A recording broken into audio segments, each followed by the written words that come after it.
Happy Friday, everybody. Welcome to the Michael Cutler Hour. I am your host, Michael Cutler. It is Friday, and it is August the 17th, 2018. And as always, it's a privilege and pleasure to join you at the end of the week so we can play the inevitable game of catch up. And boy, oh boy, what a week it has been. I hope it's been a good one for all of you. But in any event, our country and some of our supposed leaders are certainly coming unhinged, particularly on the Democratic side of the aisle. But we'll get to that. But first of all, if you're familiar with my program, if you're familiar with me, you know that I'm a retired senior special agent with what used to be the Immigration and Naturalization Service, an agency that illogically and inappropriately was sliced and diced and folded in with other agencies after the attacks of 9/11 by the administration of George W. Bush to create what I came to call the Department of Homeland Surrender. But in any event, ICE, much maligned by the open borders folks, the globalists, the anarchists, I don't know what you want to call them, has taken the place of the old INS, the agency that I worked for some 30 years. And as we are approaching the 17th, hard to believe, 17th anniversary of those devastating, horrific, barbaric attacks of 9/11, here we are with our leaders basically recommending that we dismantle the agency that the 9/11 Commission, to which I provided testimony, said failed abysmally, the old INS, ICE, same difference, same mission, enforce immigration laws. And rather than try to protect us, it's apparent that for political goals, economic goals, God knows what goals, you have members of the Democratic leadership, so-called, not the fringe. The fringe has become the mainstream. And full disclosure, I'm registered as a Democrat. I've been ever since I first cast a ballot too many decades ago. But the problem is that those leaders, so-called, are not leaders. I don't know what they are, but the word leader does not somehow come easily to mind. And the Republicans, folks, are only marginally better, We have now found ourselves in a crazy situation where we have a president who's being attacked by both political parties, including supposedly his own party, for daring to try to restore integrity to the immigration system and create sovereign borders to protect America and Americans. That is how far off course this country has come with the bribes, and that's exactly what campaign contributions are. You know, it's so hard to hear when there's that much money shoved into your ears. And so here we have my program trying to provide the truth about immigration, not because I had a brain spasm or some wild idea, but it's the job that I did for 30 years, as an inspector for 4 years, as an adjudications officer for a year, and then as a special agent rotating through all the squads within the investigations branch. I've arrested and investigated terrorists from various countries around the world, from Colombia, from Israel, from Ireland. So when I speak about the nexus between immigration and terrorism and crime and so forth, it's based on real-world decades of experience, and that's why I guess in the old days, before Congress went completely off the rails, I've been before 17 congressional hearings in the House and Senate. And as I said just a moment ago, I also was asked to provide testimony to the 9/11 Commission. And I've traveled around the country providing testimony to legislative hearings around the United States on this issue of immigration. You would think common sense would be prevalent, but common sense, as somebody once wisely said, is not all that common. So here we are. Here's the program. My favorite website is michaelcutler.net, obviously. I write for Front Page Magazine, frontpagemag.com, and The Social Contract, occasionally for Newsmax. I've been on as many radio shows as you could imagine. Recently, I've been on with Laura Ingraham on her terrific program over at Fox News several times in the last month. Hope they are willing to have me back again. But really and truly, the way that the media refuses to tell the truth about immigration is startling and infuriating, and the media wants to make Trump out to be the bad guy. The news is fake. When you can't use the word alien to describe aliens, you've got a serious problem. And the word alien, folks, is not a pejorative. It's not insulting language. It's not, as these idiots would have you believe, the equivalent of the N-word. The term alien simply means any person not a citizen or national of the United States. How in the world word or that definition is offensive is beyond me. What's offensive is not paying due respect to true immigrants. This is really what's offensive to me. When you declare anybody who enters the country by any means whatever, stowing away on ships, running borders under assumed identities, and elevate their status in the minds of the public by calling them immigrants, what a disturbing and profound insult that is to true immigrants.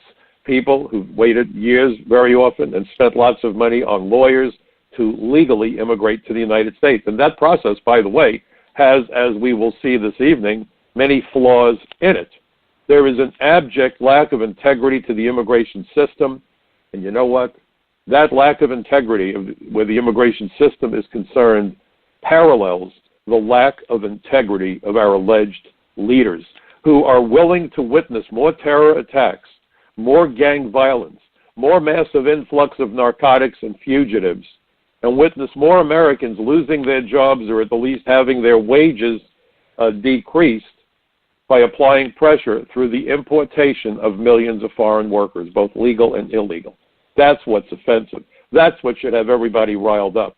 And yes, President Trump sometimes uses language that's not, shall I say, appropriate. He is more of a blunt instrument. He comes at issues like a sledgehammer, not as a scalpel. And I would take issue with it. My degree was in communications arts and sciences. I sometimes jokingly refer to my course of study as being a BA in BS, but words do matter. Whether we're using the term immigrant versus alien, whether we talk about the unaccompanied minors and somehow we go from that to DACA, and then the misleading notion is spread everywhere that DACA is about children when the age cutoff today would be 37. It's propaganda, and this is not about political correctness, folks. This is about Orwellian newspeak. Control language, you can control thought. That was the premise behind the Ministry of Truth in 1984.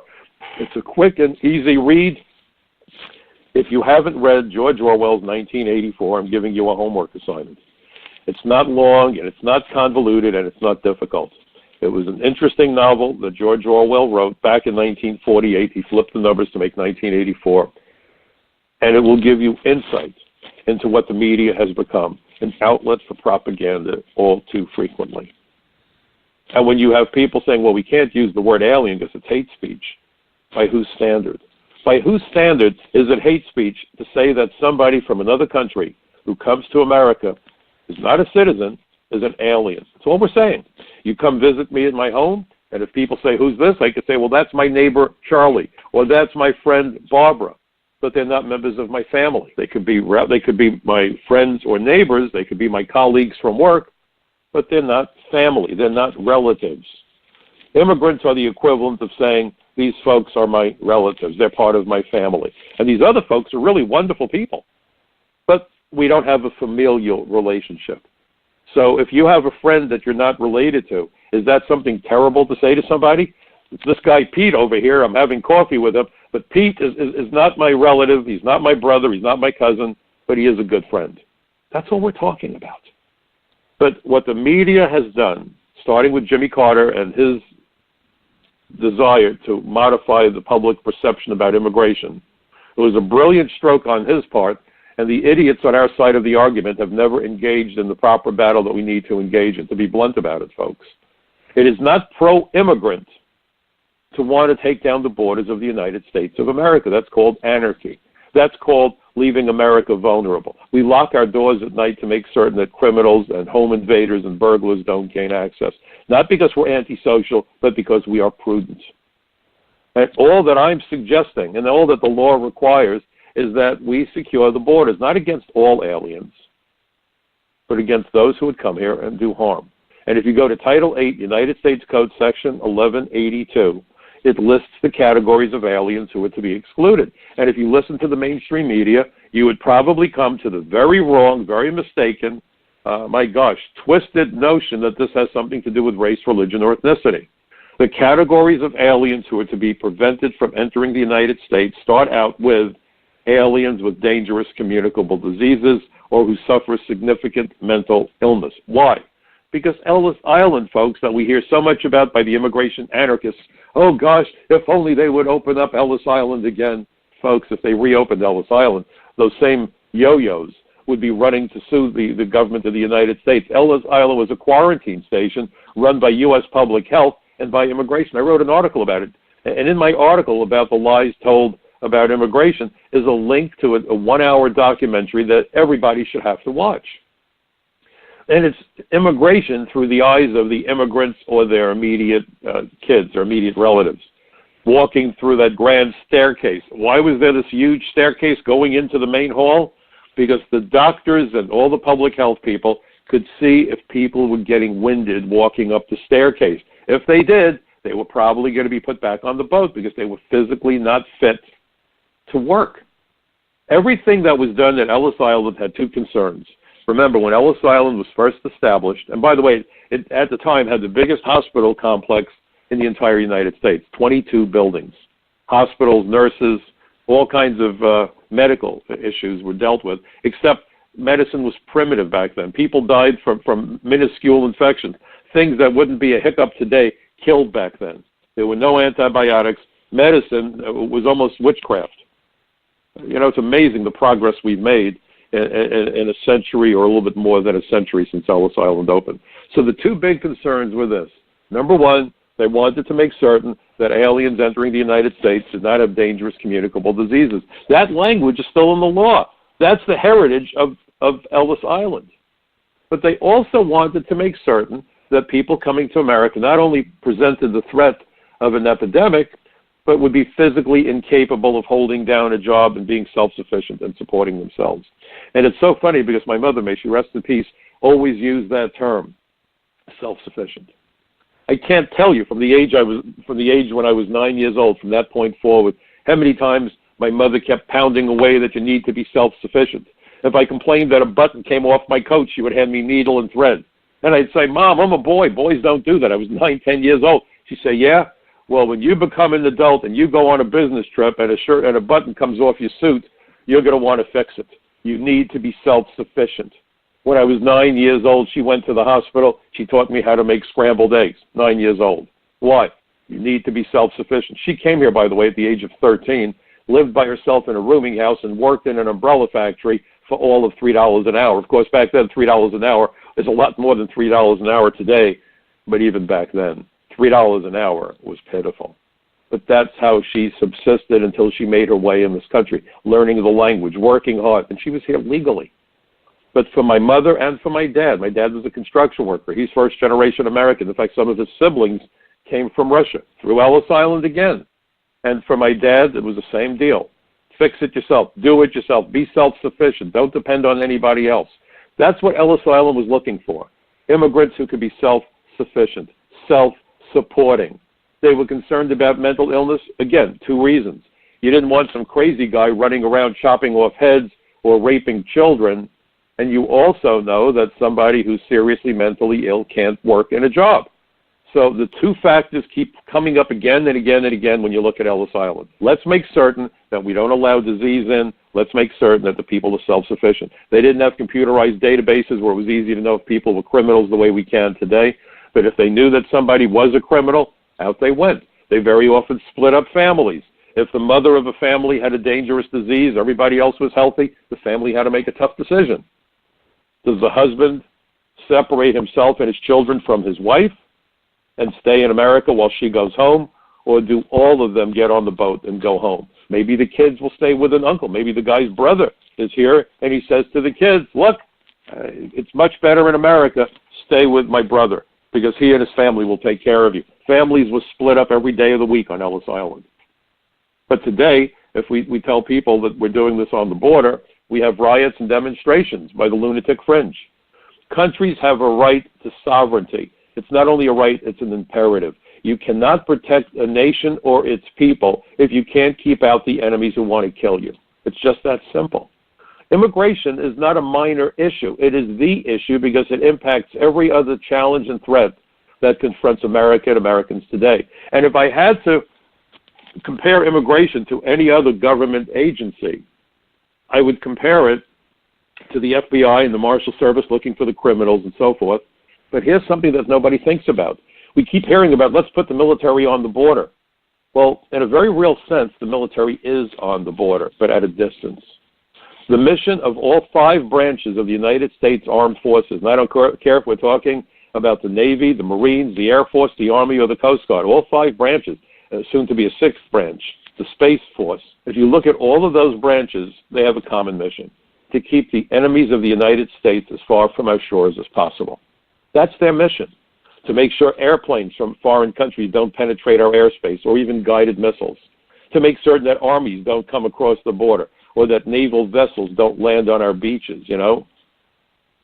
But up close and in person, that task of keeping out enemy combatants falls to the Department of Homeland Security, falls to the Coast Guard in terms of the oceans, and then the Border Patrol has naval resources also. They have small boats and so forth.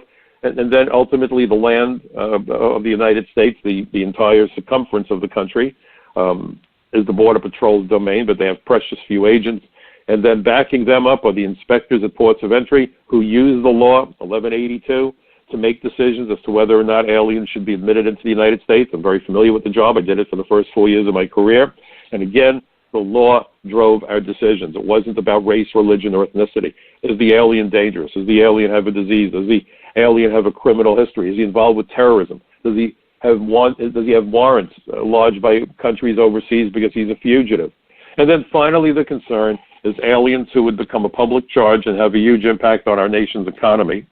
Or are they seeking to work illegally, which would then displace American workers and drive down wages of those who aren't displaced? This is as fair, reasonable, and rational as possible. And then, of course, comes along crazy man Andrew Cuomo, who refers to ICE raids as reckless and illegal. How dare they arrest people who run the border? You know, if somebody robs the bank, it's a continuing offense. The guy that runs out of the bank gets chased by the police. And if he crosses state lines, the FBI will grab him. Local cops will grab him and send him back through extradition to the home state where he committed the crime. An alien who runs the border is not somehow less illegally present when he or she gets further from the border. And that's why if you prosecute somebody for unlawful entry or unlawful reentry, which is a felony with a maximum of 20 years in jail, don't tell me this isn't the crime. In fact, I worked with Senator D'Amato to fashion that law that says that if you were previously deported and you have a serious criminal history, you are what is deemed an aggravated felon, the maximum punishment for reentry is 20 years in jail. But the venue where the trial is held isn't back where the guy ran the border. It's where found, because it's a continuing offense. So when you have the governor of the state of New York, the state that has been hammered most frequently by terrorists, the state that gets the lion's share of counterterrorism money, when you have a mayor, de Blasio, the city gets lion's share of the money for counterterrorism, and rightfully so. We had the bombing at the Trade Center in '93. There was the plot to blow up the subways. We had 9/11. There's been a series of terror attacks. The bombing at Times Square that thankfully fizzled instead of going kaboom, it went fizzled by Faisal Shahzad, the Times Square bomber, back in 2010. Repeatedly, New York City is in the crosshairs of these terrorists. And yet, what does the city of New York do? Provide identity documents to illegal aliens who snuck into the country. We can't verify when they came here, who they are, or what they're affiliated with, or who they're affiliated with. But don't worry, the city of New York will take care of these poor aliens, quote unquote, protect them from evil immigration authorities, and give them fake ID, but with the seal of approval by the city of New York. Meanwhile, there was an article in the New York Times a few years back about how Roosevelt Avenue, which is really drug central for New York City, is where lots of fake documents are being sold to the drug dealers because they're here illegally. They're trying to conceal their identities and their movements. The 9/11 hijackers, in the aggregate, 19 terrorists used over 360 false names and identities. So what does New York City do? The city that's under the gun, literally, figuratively. In New York City, we will shield you from detection and we'll give you fake ID, basically. What could possibly go wrong? What could possibly go wrong? I don't know who passed away today. I just caught the headline. But earlier today, yet another, in fact, as I'm thinking about it, there was a female police officer from out of New York City, not a New York City cop, but a police officer from out of city, maybe out of state, succumbed to illness that she contracted because of her exposure to the toxins when she worked on what came to be known as the pile, that debris field after the towers collapsed, looking first for survivors and then looking for human remains. And in fact, just a couple of days ago, there was a very sobering article that was published in several news media that said that as of right now, we know of at least, catch this number, folks, 10,000 victims of cancer or other diseases that have been attributed to their exposure to the toxins released at Ground Zero when the World Trade Center collapse was reduced to rubble. 10,000. The 3,000 who died on 9/11, that number eclipses the number of people killed at Pearl Harbor on December 7th, 1941 by the entire Japanese fleet. Think about that. But now, add to that 3,000 number, how many more since then who have died? And right now there are 10,000 victims suffering from illness, terrible illness, lesions in the lungs and cancer and all sorts of illness directly attributed by the doctors to the toxins that they ingested when the towers collapsed. Other people are suffering heart disease, post-traumatic stress disorder, and the list goes on. But don't you dare secure the borders because we need the cheap labor. Don't you dare secure the borders because we need to educate our adversaries. We need to, as we did last year, bring in 152,000 Chinese students so they can build up the Chinese military, so they can learn how to be better programmers, to better hack our computers. And we certainly need to import clients for the immigration lawyers who infest both sides of the aisle in Congress and the political parties, both parties all over the country. Immigration lawyers. You know, we don't hear so much about ambulance chasers anymore, folks. They've been replaced by coyote chasers. Coyote is the slang term for alien smugglers. If you follow the smugglers, you'll find the aliens. If you can find the aliens, there's your clients. Don't chase ambulances, chase the coyotes. And you have politicians on both sides of the aisle in Congress who are immigration lawyers, some of whom are going to be leaving Congress at the end of the session. And I'm going to imagine they're going to revert back to that noble profession of being immigration attorneys. And so they're pushing for DACA, because DACA would push unknown millions of illegal aliens into the waiting offices of these immigration lawyers who have a shortage of work, apparently. The hell with what this would do to national security.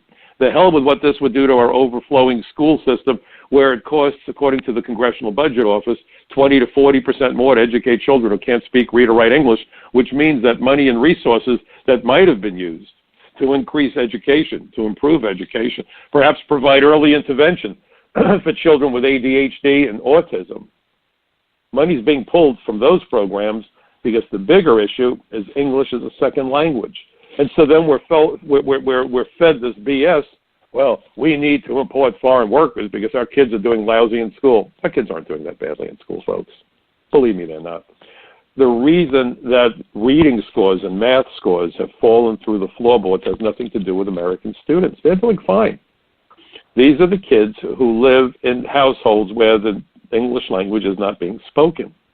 How in the world are you going to take an English proficiency exam and do well if you're not even able to read, write, or speak English? And math is going to be equally challenging, and let's not even think about science. So why are the test scores failing? Because we have imported millions of students who are not English proficient. So the numbers drop, and the liars in Congress and the liars at the Chamber of Commerce and all these other anarchists and globalists turn around and say, look at that. We've got to bring in the world's best and brightest because American kids are idiots. No, the only idiots are out there, folks, are the people who vote for the current crop of garbage that call themselves politicians. Both parties. Both parties. Make no mistake. But the Democrats, their train has definitely come off the track. But they're only marginally worse than the Republicans. We now have the best government money can buy. And when you talk about constructing the wall, and you know the president made that a campaign promise, and the first thing you hear are the insults being hurled at the president. Ha ha, he said the Mexicans are going to pay for the wall. He's crazy. You know he's right. I don't care what Felipe Calderon, the former president of Mexico, the Pepsi Cola salesman, is a guy that rose beyond his level of competence. Talk about the Peter principle. He used to sell Pepsi Cola, and then he became the president of Mexico. Goodness. We're not paying for that effing wall. Really? Well, I wrote an article for frontpagemag.com. Please go to Front Page Mag. I think you're going to like it. The title of my article is America Needs a Border Wall Like Houses Need Insulation. Now follow along with me here and understand what we're talking about. When you build a house, you put in insulation. You put in storm doors and storm windows, and we put in weather stripping around the openings and lots of insulation. You know, those thick, I don't even know how to describe it, blocks of fiberglass or whatever insulation they're doing, or they blow insulation through the openings in the cinder blocks to create what are known as dead air spaces. If the air doesn't move around, it blocks hot and cold from one another. You know, kind of like a heat shield on a spacecraft. You have this area where no matter how hot it is on one side, it stays cool on the other side and vice versa. That's what insulation does. And is it expensive? Of course it's expensive. It's certainly a lot cheaper than not doing anything. But here's the trick. If you look at the ads for insulation, and there's one company that uses the Pink Panther as their mascot, they always make the point that insulation ultimately pays for itself over the life of the building. If you can keep the warm air in the house during frigid winter days and nights, then you burn less oil or less gas or use less electricity to heat the house. By saving the amount of energy you consume to heat the building by keeping the warmth in, you're saving money. Over time, the amount of money you save more than costs whatever it costs to put the insulation into the house. This is a very simple principle. Insulation ultimately saves more money than it costs to install in the house. Think about the border wall. Think about an effective visa process. Think about all the measures that America can do for border security as insulation. And what does it insulate America against? Well, it insulates America against the transnational gangsters and cartels, drug trafficking organizations, international terrorists, and fugitives from other countries. So it keeps out the bad guys. It keeps out aliens who would illegally work in the country, thereby displacing American workers, driving down wages, putting more Americans on welfare, and taking from those Americans who are living at the marginal edge of solvency any shred of the American dream. That's why when you see all the homeless people in America, a substantial percentage, and I don't know what the percentage is, and I don't know that anyone's ever going to be able to accurately calculate it, but I can show you that a substantial percentage of the people who are homeless had jobs and lost them, and not just the bottom rung, by the way, the crooked visa process for the H-1Bs and so forth, displaced Americans that couldn't find work, and ultimately they became homeless. So we're insulating Americans from economic harm, from physical harm. We're insulating Americans from terrorists who want to kill us. It's insulation. Now, who's going to pay for insulating America? Well, when drugs are sold in the United States, the point to the sale of drugs is not to make Americans high. I mean, maybe the politicians like that Americans are high, so we have no idea who in the world we're voting for or what damage they're doing to us, both parties. But the whole point for the drug traffickers isn't that they're coming to the United States to throw a party. They sell drugs in the country to make money, just as prostitutes engage in sex, not because they're at a party, but it's a business transaction. It's a way of making money. Illegal money, but it's a way of making money. So the drug dealers bring in the drugs because the border is not insulated. And when the drugs are sold, what remains after drugs are sold, besides overdose people in the hospital, perhaps? Well, what results, the residue, is the money that's wired out of the United States or otherwise moved out of the United States. There was an article in a Mexican journal this past year that said that this past May, Mexico received a record amount of money wired home, and it was over $3 billion, with a B, $3 billion. Money sent out of the country. This is visible money. What do I mean by visible? People go to Western Union, or they go to the bank, or they go to the post office, or they go to some money wire service, and they transmit the money electronically. It's a computerized transaction. So we have a record of it. Money doesn't only leave the United States by remittances. Money also leaves the United States when a drug dealer fills up a sofa with money. They stuff the sofa with $100 bills, or they stuff the washing machine with money, or they change the money for gold because gold is a lot more portable, or platinum is a lot more portable, or silver is a lot more portable than $1 million. Money is bulky. That's the reason that the U.S. government no longer prints $1,000 or $10,000 bills. It was being used by the drug dealers when you want to move lots of money covertly in an opaque, covert fashion. So they said, no. The biggest bill we're going to print from now on are $100 bills. So the drug dealers need to move the money. They don't want the American government to know about it or their government, so they convert it to a precious metal. They buy diamonds. They buy gold. That's a lot smaller, but it's worth the same amount of money. And then when they get it to the destination, they cash it in, and it's another way of transmitting money, and we're not even aware what that number looks like. So the visible money in May, just to Mexico, not El Salvador, not Honduras, not China, not Korea, not just to Mexico, visible money, over $3 billion. Let's say half of that money was ill-gotten. Let's say two-thirds. Let's say it's $2 billion. Again, let's ignore all the other ways money moves. Just the $2 billion. Let's say you could cut that in half by building a wall. There's $1 billion. If this is roughly the amount of money that moves every month, after 1 year, you've got $12 billion that does not go to Mexico. They lost $12 billion, and we got to keep the $12 billion. Boy, that's a good down payment on the wall, isn't it?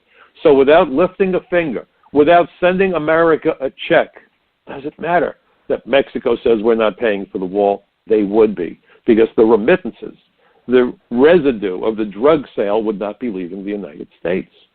So, of course, the wall pays for itself. But really, it's Mexico paying the price, and the other countries that depend on the remittances and the other ways that money is sent from the United States to the countries of the aliens who work illegally or sell narcotics or other contraband in the United States, counterfeit parts. There was just this huge takedown where ICE agents went after people from China that were moving, I believe it was in the billions of dollars of counterfeit merchandise. Now, sometimes it's just a jersey, a sweatshirt, a pair of blue jeans, or a cap. Sometimes the counterfeit items cost lives. We're talking about counterfeit drugs, pharmaceuticals, counterfeit parts for airplanes and cars. And when those parts fail, the airplane falls out of the sky or the car crashes. This is endangering lives. It's hurting our economy. And how do you stop it? Border security. Border security is for America what insulation is for houses and office buildings. It's about keeping the costs down, and look at the gains that we have. We not only save money, we can save lives. And yet, look at the arguments from both sides of the aisle. How are we going to pay for the wall? Folks, how do you not buy insulation for your house? Why wouldn't you want to insulate your country? That's the analogy of the day. Think of border security as America's insulation, insulating us against terrorists, insulating us against narcotics, insulating us against international fugitives, insulating us against transnational gangs like MS-13 or this other Dominican gang that was responsible for the slaughter of that young man, Junior, up in the Bronx. And it would insulate America against the flood of American money flowing out of the United States. And by the way, if the money leaves the United States, it takes with it more than the money itself. There's something called the multiplier effect. If money stays within the country, that money generates more money. If you earn a paycheck, you go to the store, you buy a pair of shoes, the shoe salesman gets his check at the end of the week, then he goes to the movies. The guy that owns the movie theater takes his proceeds and goes on vacation, so the airline makes money and the hotel where he stays makes money, and the money keeps going around and around. This is called the multiplier effect. When money is moved out of the United States, the multiplier effect is gone. And economists generally say that now $1 generates $3 in commerce. So $3 billion in May with the multiplier effect actually represents $9 billion. We could pay for that wall in a year, maybe 2 years. And then think of the lives we could save. Think of the level of violence that would decrease as the availability of drugs, which funds the gangs, decreases. And the drugs also fund terrorist organizations. Hamas, Hezbollah, I've written about that. We worry about sleeper cells. We worry that Iran has infiltrated Latin America, all over Latin America. And the drug money is fueling their terrorist operations. It's estimated that they have 200,000 members of Hezbollah, Hamas, and Quds forces, bankrolling our enemy. We're bankrolling our enemy. And yet, both sides of the aisle are screaming like scalded cats every time the president says, let's build a wall. Now, again, the wall by itself doesn't solve the problem. I compare a wall on the Mexican border to a wing on an airplane. Without its wings, an airplane certainly doesn't fly. but a wing by itself goes nowhere. And this is America, folks. This is a country that more than 40 years ago with primitive technology repeatedly sent astronauts to the moon, and every single one returned safely. We could do that 45 years ago, but we can't figure out how to secure our borders. This is failure by design. And where does this lead us? Well, it leads us to the discovery of two terrorists in the United States, in California and Arizona, who had entered the United States as refugees, but they were involved with ISIS. I'm writing about these cases, by the way. And yesterday I was interviewed by one of the reporters over at LifeSet, and I've known this reporter, Brandon Kirby, for some time. He's interviewed me in the past. LifeSet, of course, is Laura Ingram's website, so I'm always happy to contribute to Laura's website. And this was the story about that terrible camp in New Mexico, if you want to call it a camp. I call it a hellhole, where I believe the child was 3 years old, was found dead, mutilated. They did an exorcism on him. And the mother, this Haitian woman who's been in the United States illegally for 20 years, was hooked up with these people who were involved with terrorism, with ISIS. And so the question was, how did she stay in the United States for 20 years? That was the question that Brendan asked me when he called me yesterday. How do we not know about her? So here's the story. In this game of hide and seek, we have millions upon millions of illegal aliens, and we don't even know how many. This woman, by the way, was lawfully admitted, which is why it's more than just the Mexican border. And she never left. She never left. Because we don't have the agents necessary to track her down, and we don't even have a program in place to know when people overstay. When the immigration laws were rewritten in 1996, and I made a small contribution to that effort, I was working with Lamar Smith's chief counsel in those days, to figure out how to make the laws more enforceable, more effective for America. One of the requirements of the immigration reform legislation back then mandated that we develop an alien tracking network using biometrics. Again, very gratifying, because I raised the issue of biometrics when I did my first hearing in May 20th, 1997, when we looked at immigration fraud and visa fraud. And I was asked during the hearing, well, you were an inspector, an adjudicator, you've been an agent. What is one area of concern that transcended all three positions? And I said, imposters. We don't know who we're dealing with. We, believe it or not, used to arrest somebody, fingerprint them, and I'm not kidding, you're not going to believe me, mail the fingerprints to Washington, to the FBI. Mail them, Pony Express. So the alien's fingerprints get sent to Washington. 3 weeks later, we deport the alien. 2 months later, I get a letter from the FBI saying, where is this guy? He's killed 5 people. I don't know, we deported him 2 months ago. And I said, this should be done electronically, the way police departments around the country routinely do it. Well, we are doing it now, folks. But that was the fledgling beginning of biometrics and immigration law enforcement. I was proud to have had a voice in its inception. So we have this problem where we still are not tracking the arrival and departure of aliens. A company by the name of Accenture, which was a spinoff of the ill-reputed Arthur Anderson accounting firm from Enron notoriety, Accenture got a contract, I believe it was for a total of $10 billion, with a B, $10 billion, to create an entry and exit system known as U.S. Visit. Years later, they still couldn't accomplish it. Accenture at the time was offshore. They were headquartered in Hamilton, Bermuda. Then they moved to Ireland. I got a semi-nasty email from one of their executives saying, we're not an offshore company. The parent company's here in the United States. I said, yes, but Accenture itself that's running these programs is overseas. Would you disagree? And, of course, he didn't disagree. Interesting argument. But whether they're offshore or not isn't the point. What is the point? Is decades later, we still have not yet completed the tracking system. But make a purchase from Amazon. Make a purchase from any company, from eBay, and they'll tell you in exquisite detail, the truck is 5 blocks from your house. They'll be delivering it within 3 minutes and 10 seconds. We could figure out how to do that, but we can't figure out how to track aliens who enter the United States.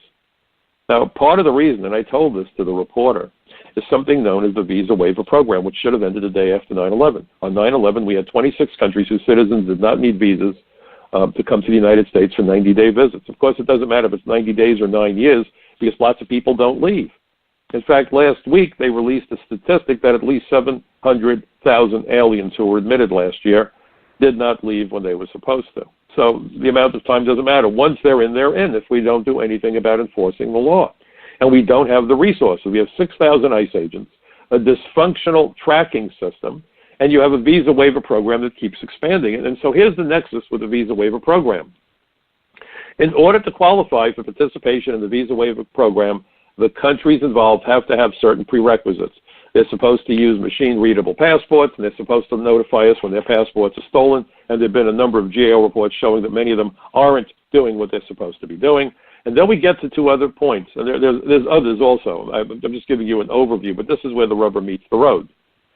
The visa refusal rate can't be more than, I believe, 3%. Well, that's easy. All they do is tell the people who issue the visas, the consular officials who work at the U.S. embassies and consulates, unless it's a really, really, really bad case, give the person the visa. And if they want to keep their jobs, they will. That takes care of the visa refusal rate. What they can't tamper with is overstay rates, which is also, I believe, supposed to be no more than 3%. Well, how do you know if aliens overstay the amount of time they were given to stay in the United States? Well, that's where U.S. Visit comes in. They've actually terminated it. They've given it a new name. I forget what the name is. Another company's involved. The government's involved. They still can't do it. Why? Because if you're not tracking the arrival and departure of the aliens, you're unable to determine what the overstay rate is. Because I truly believe that the U.S. Chamber of Commerce, and if you go to the website called Discover America, you will see where the Chamber of Commerce has partnered with the Hotel, Hospitality, Travel, and Manufacturing Associations to push for what? Easing up requirements to allow aliens to enter the United States. This flies in the face of what the 9/11 Commission warned us about. It flies in the face of common sense. We have no idea who's here, and we're unable to track people. But nevertheless, even though the 9/11 Commission warned us that the visa process lacked sufficient integrity, we've gone from 26 visa waiver countries on 9/11, and today we have 38 countries that participate in the program. But I'll tell you about this new sheriff in town known as Donald Trump. George W. Bush increased the number of visa waiver countries, as did Barack Obama. Guess who has not increased the number of visa waiver countries? Donald Trump. How do you think that makes the Discover America partnership feel?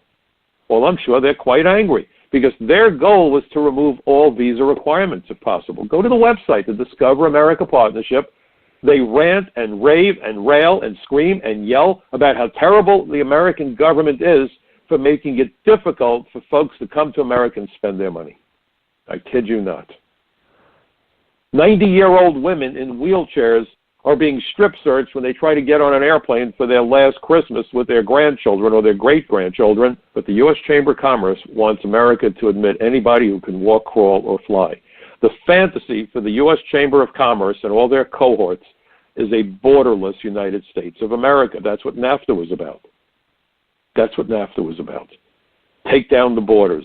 Let's move people and goods freely across international borders so we can import cheaper labor and destroy the wage structure of middle-class Americans. Now, in the old days, the Republicans might have favored it, because I've always associated the Republicans with companies and business owners and so forth. But the Democrats used to balance it out and say, whoa, you're destroying jobs for Americans. Guess what? The Republicans aren't nearly as bad on this issue as are the Democrats. And that's why you have Cuomo, and you have the Mayor de Blasio in New York City, and you have this crazy woman, I can't think of her name, Ocasio, who's going to probably be the member of Congress from Queens, New York. You have Nancy Pelosi ranting and raving. Oh, my God, they're arresting these poor immigrants. See, and here's where the language comes in again, and the news media never contradicts this. Pelosi issued a statement, and I wrote about it for an earlier article that I did a week ago. Go to Front Page Magazine. I hope it's thought-provoking. And she went nuts and said that the ICE agents were carrying out Trump's racist orders to terrify families, immigrant families, and rip children from the arms of their mothers, while these immigrants, quote unquote, are the most patriotic and law-abiding people in the world. How in the world are you patriotic when we don't even know who you are, and your presence in the United States represents a violation of some of our most fundamental laws?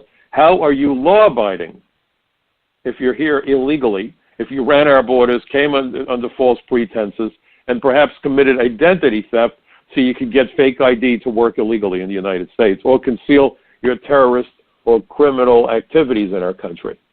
But there's Pelosi ranting and raving, calling the agents out and saying that they have staged cowardly attacks on law-abiding, patriotic immigrants, when she was really talking about lawful raids wherein illegal aliens were taken into custody. You see? And we have the same thing from Cuomo, threatening to seek to prosecute ICE agents for making arrests. Why? And now he's running for re-election, and I'm sure he's going to be re-elected because there is no choice. We don't even know who in the world the Republican is. I saw him on TV on Fox and Friends a couple of days ago, and he seems like a nice enough guy, nothing really much about his background, other than he came from a modest family where his mother, I think he said, was on food stamps. I'm still not sure what his qualifications are to be governor. And to be honest with you, I tried to call him up because I went to the website and I said, I'll give the guy a phone call. He has a non-working phone number. This is the guy that the Republicans are running against Governor Cuomo. Why are they bothering? They put up people who are nothing more than placekeepers. I tried to call the guy's phone and it came back, this number has been disconnected. This is the guy that wants to replace Andrew Cuomo? Are you serious? What are we doing? What are we doing? We are never being given good alternatives, or rarely are we given good alternatives. So when Trump said that the system is rigged, he wasn't whistling Dixie. The system is rigged. When you can't even give the candidate for governor a working telephone, believe me, folks, the system is rigged. I wouldn't doubt the Republicans want Cuomo to win. I don't know what other conclusion they can come to. This is pathetic. This is pathetic. And so what's the outcome? Heads, they win. Tails, we lose. We keep on losing. The only time we stopped losing was when Trump was elected. And he is being attacked by everybody and his brother from both sides of the aisle because he's freaking them out. He believes in sovereign borders. He believes in protecting American lives and American jobs for Americans. How dare he? How dare he? So if you wonder why all these attacks are ongoing, understand that it's coming at him from both sides of the aisle. And what I worry about is the midterm election. What I worry about is what happens in 2 more years when the new presidential election takes place. And I certainly worry about what happens even if Trump is reelected 4 years after that. I hope that history will not simply see these years of Trump in the White House as a speed bump on the way to anarchy, because that's the direction we're headed. You have people in both parties who don't care about sovereignty, don't care about the loss of human life, don't care about the fact that you have American minority children living in squalor and poverty with no hope for the future, where gangs are flooding into this country, and we have 6,000 ICE agents for the whole country. President Trump has been trying to hire agents since he came on board. He just hired some judges, which is a good thing. But goodness gracious, we have over 1 million members of the armed forces. 1 million. And as I've said, when you think about immigration, think of it as being an adjunct to the military, dealing with America's enemies, keeping them as far from our shores as possible, but when they get here, identifying them and removing them. And when we hear this nonsense, well, these people have no criminal history. The 9/11 hijackers didn't have criminal histories. They didn't, you see. That's the point. That's how sleepers operate, sleeper agents. Keep a low profile. Don't engage in arguments. Don't spit on the sidewalk. Don't jaywalk. Be a model member of the community. When people walk by you, smile at them, wave, pet their little puppy. That's okay. You'll kill them next week. You'll get even with them. But for now, look nice. Smile. And we always hear it. Did you know who this guy was? Yes. I can't believe he's involved with terrorism, just like we used to hear. I can't believe he's a Nazi war criminal. He used to smile at me, and his rose bushes were so neatly trimmed. This is how idiotic we as Americans are. The guy smiled at us, and he trims his rose bushes, so he's okay? Are we that stupid? Are we really that stupid? When people say, well, the guy had no criminal history, we don't understand why they arrested him. If you violate immigration law, you need to be arrested. Our borders, folks, our borders, all 50 of them, our immigration laws, are America's first and last line of defense. That's the issue. So we hear this garbage. They arrested this guy, and he had no criminal history. And I could tell you that I found people working illegally in factories who had outstanding warrants. In one case, a guy had escaped from a federal penitentiary. This individual was from Honduras. He had committed a murder, apparently. He pleaded guilty to manslaughter, pleaded guilty. Probably he killed somebody in cold blood. He did time. He was deported when he got out of jail. I think he did something on the order of 10 or 12 years. was deported, came back, was found, was prosecuted. He was doing time in a federal penitentiary. He escaped from the federal penitentiary, and he was working in a glass factory in Brooklyn. And when I told the owner that this guy was suspicious, I was going to take him downtown for questioning, he said, "Oh, I trust this guy with my life. In fact, he has the keys to the factory. When I'm late, he opens for me and he closes at night. He has the combination to my safe. And he's had dinner with me, my wife, and my 3 kids." When we found out who this guy was, this guy hyperventilated. I thought we were going to have to call an ambulance for him. What does a bad guy look like? We are naive, and we're being led by crooks and wacky people. This isn't a good set of circumstances. We, as Americans, owe it to ourselves, owe it to this country. We certainly owe it to our children and their children that we stand up and bring the madness to an end, make the politicians accountable. You know, I've always used analogies, and I've always said that when we go to restaurants, we're extremely specific about the food that we want to eat and the way that we want it prepared. Folks, we need to be no less specific or demanding in letting the people who are paid to represent us to know what it is we expect of them so they can truly represent us. In all fairness to them, much as I have no use for politicians, if we don't place our order, how in the world do they know what's expected? We have to get serious. We're living in a dangerous era with a lot of crazy, crooked politicians running loose. We need to stand up to their bullying tactics. We have to have the guts to confront people peacefully. Peacefully. I'm going to underscore that a million times, but that's what the First Amendment is about. Peaceable assemblage. Why? So that we can have a representative democracy. You cannot have a representative democracy if you don't have educated and enlightened citizens. That's why education is so important. That's why honesty in the media is so important. As a parting thought, the hour is wrapping up and it goes a lot quicker than I can imagine sometimes. When I was a brand new agent, they handed me my investigator's handbook, and within the first paragraph, they described my job as an investigator as a fact finder. And that's very much the case for journalists as well. And with a degree in communications, I had played with the idea of becoming a journalist when the opportunity to become a federal agent appeared on the horizon, so I went for that. But journalists are supposed to be fact finders also. But when an agent stands in court and testifies or swears out a warrant, we're under oath. There are repercussions for being dishonest. The journalists face no repercussions for being dishonest. They literally get away with murder. And we need to let them know that we're on to the propaganda, the nonsense that they're foisting on us, because it would appear that they work for the Ministry of Truth. And having mentioned the Ministry of Truth, 2 homework assignments. Please go to frontpagemag.com and read my articles.